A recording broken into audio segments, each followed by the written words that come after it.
Hello scientist. अब हम देखते हैं एक्सरसाइज 3.1 के 7th क्वेश्चन में। तो 7th क्वेश्चन की स्टेटमेंट देखते हैं। 7th क्वेश्चन में इसने बोला है the angles of a quadrilaterals are in AP and the greatest is the double of the least, find the least angles in radian. तो साइंटिस्ट इसने बोला है एक क्वाड्रिलेटरल्स के जो ऑल एंगल्स वो एपी के अंदर दिए हुए हैं और जो इसका सबसे बड़े वाला एंगल है वो सबसे छोटे वाले एंगल्स का 2 टाइम्स है। तो हमें सबसे छोटे वाला एंगल्स हमें निकालना है रेडियंस के अंदर। तो साइंटिस्ट सबसे पहले हम लिखेंगे अकॉर्डिंग टू गिवन कंडीशंस। हमें इसने दिया क्या है,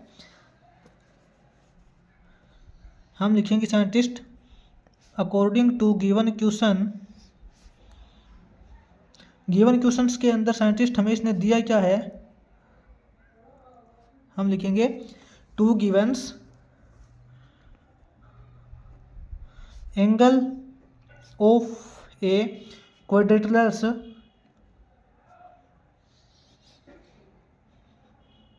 क्वाड्रिलेटरल्स के जो एंगल है वो आर इन एपी के अंदर दिए हैं। एंड सेकंड कंडीशन में इसने बोला है the greatest angle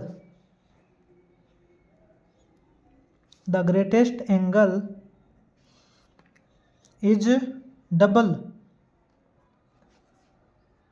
of the least angle,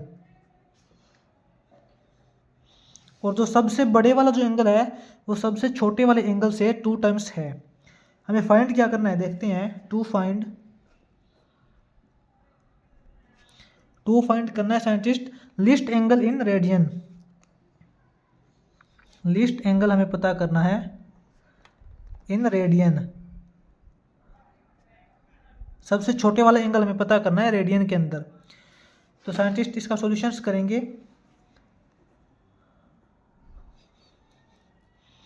इस प्रकार से इसको लिखेंगे साइंटिस्ट। सॉल्यूशंस में हम लिखेंगे लेट, मान लेते हैं four angles of a quadrilaterals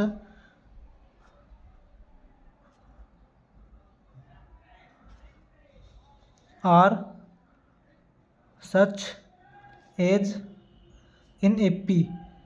AP के अंदर जो क्वाड्रिलेटरल्स के 4 एंगल है वो इस प्रकार से हैं। फर्स्ट एंगल साइंटिस्ट इसका मान लिया हमने ए, और जो सेकंड एंगल होगा वो ए प्लस ए डी होगा, सॉरी ए प्लस डी। उसके बाद थर्ड एंगल हो जाएगा साइंटिस्ट ए प्लस 2d,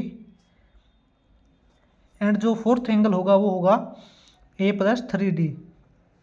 ठीक है, क्योंकि एपी के अंदर साइंटिस्ट कॉमन डिफरेंस होता है। अगर चारों के चारों एंगल्स एपी के अंदर है तो उनके बीच में जो कॉमन डिफरेंस रहेगा वो सेम रहेगा। इसलिए फर्स्ट एंगल होगा वो ए होगा, second angle A plus D होगा, और जो थर्ड एंगल बनेगा वो ए प्लस 2d बनेगा, और फोर्थ एंगल बनेगा वो ए प्लस 3d बनेगा।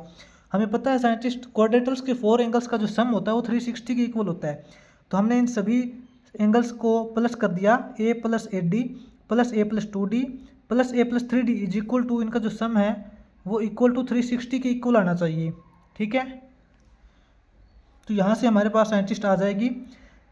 देखते हैं ए प्लस ए 1 2 3 4, यानी कि ये हो जाएंगे हमारे पास 4a plus d plus 2d 3d 3d plus 3d 6d, 4a plus 6d is equal to 360 हो जाएगा। यहाँ से हम 2 कॉमन ले लेंगे।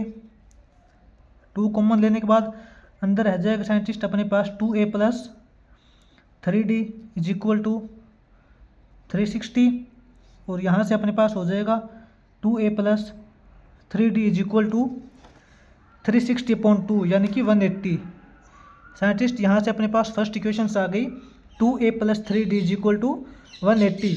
इसी प्रकार साइंटिस्ट हम देखते हैं according to second condition. Second conditions के अंदर साइंटिस्ट इसने ऐसा बोला है कि इसका जो सबसे बड़े वाला एंगल है, यानी कि इसका जो ग्रेटेस्ट एंगल है साइंटिस्ट वो है a प्लस 3d, यानी कि a प्लस 3d इसका जो ग्रेटेस्ट एंगल है वो इसके सबसे छोटे वाले एंगल का 2 टाइम्स है। सबसे छोटे वाला एंगल साइंटिस्ट इसका a है तो इसका 2 गुना है। इसका सबसे बड़े वाला जो एंगल है ये छोटे वाले एंगल्स का 2 गुना है। तो हम लिख सकते हैं A plus 3D is equal to 2A। तो यहाँ से क्या बनेगा scientist, A plus 3D minus 2A is equal to 0। ठीक है, यहाँ से अपने पास हो जाएगा a माइनस 2A यानी कि minus a plus 3D is equal to 0। यहाँ से अपने पास आ जाएगा साइंटिस्ट, हम देख सकते हैं a minus 3D is equal to 0। अपने पास ये इक्वेशन नंबर सेकंड हो गई साइंटिस्ट। यहाँ पे अपने पास दो इक्वेशंस आ गई, equation number first and equation number second. अब हम इसको सोल्व करेंगे from equation number first and second से।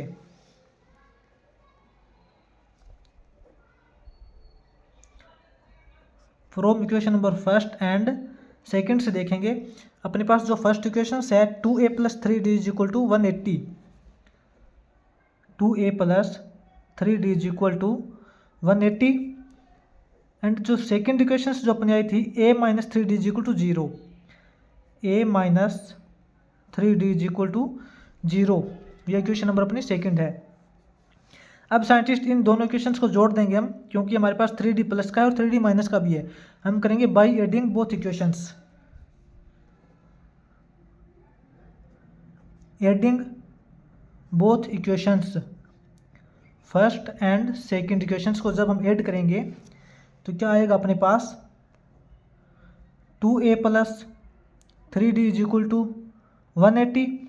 यहाँ से a minus 3D is equal to 0। ठीक है, इनके हम साइन चेंज नहीं करेंगे क्योंकि अपने पास ऑलरेडी 3D है वो प्लस का है और 3D माइनस का भी है। तो 3D से 3D यहाँ से प्लस माइनस कैंसिल हो जाएगा। अपने पास हो जाएगा यहाँ पे 2A प्लस a यानी कि 3A, 3A is equal to 180 plus 0 180। ठीक है, यहाँ से अपने पास scientist a is equal to 180/3 यानी कि 60। अपने पास साइंटिस्ट यहाँ से a इज इक्वल टू 60 आ गया, यानी कि a की वैल्यू 60 आ गई। अब हम यहाँ से साइंटिस्ट a की वैल्यू इज इक्वल टू 60 किसी भी इक्वेशंस के अंदर पुट करेंगे तो अपने पास वहाँ से d की वैल्यू निकल के आ जाएगी और बाकी के एंगल हम फाइंड करते हैं। हम यहाँ पे नोट करेंगे साइंटिस्ट किस प्रकार, value of a is equal to 60 putting in equation number first. Equation number first के अंदर हम इस a की वैल्यू पुट करेंगे। यहाँ से इक्वेशन नंबर फर्स्ट हमारे पास साइंटिस्ट है 2A plus 3D is equal to 180। यहाँ से a की वैल्यू साइंटिस्ट हम 60 पुट करेंगे, 2 into 60 plus 3D is equal to 180। 2 into 60 scientist यहाँ से हो गए 120 plus 3D is equal to 180। यहाँ से scientist 3D is equal to 3D is equal to हो जाएंगे 180 माइनस 120, 180 माइनस 120 मतलब 60 और d इज इक्वल टू 60/3 20।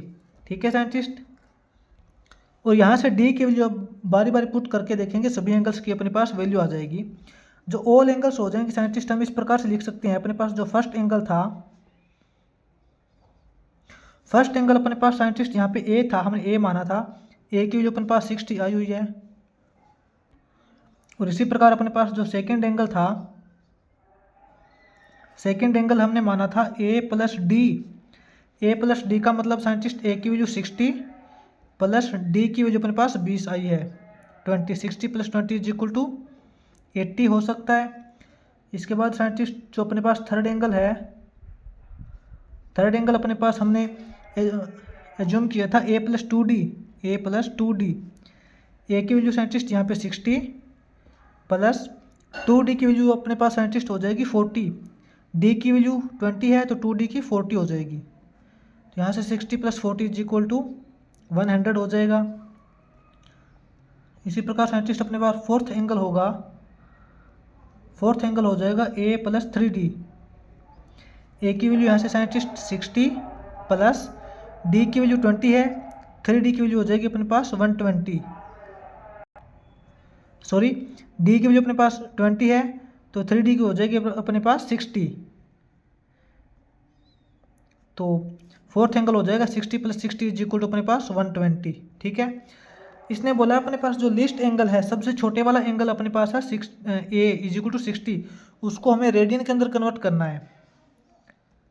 हम लिखेंगे लीस्ट एंगल अपने पास जो ए है वो रेडियन के अंदर किस प्रकार से होगा। लीस्ट एंगल को हम रेडियन के अंदर कन्वर्ट करेंगे। हमारे पास ए की वैल्यू यहाँ पे 60 डिग्री है, इसको रेडियन के अंदर कन्वर्ट करेंगे तो हमें पता है जब हम डिग्री को रेडियन के अंदर कन्वर्ट करते हैं तो पाई अपॉन 180 से इसको मल्टीप्लाई करते हैं।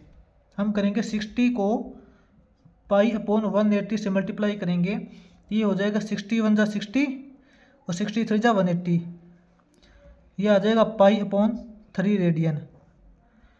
हम यहाँ पे बोल सकते हैं list angle A is equal to pi upon 3 radian. A की वैल्यू यहाँ पे आ जाएगी पाई अपॉन 3 रेडियन।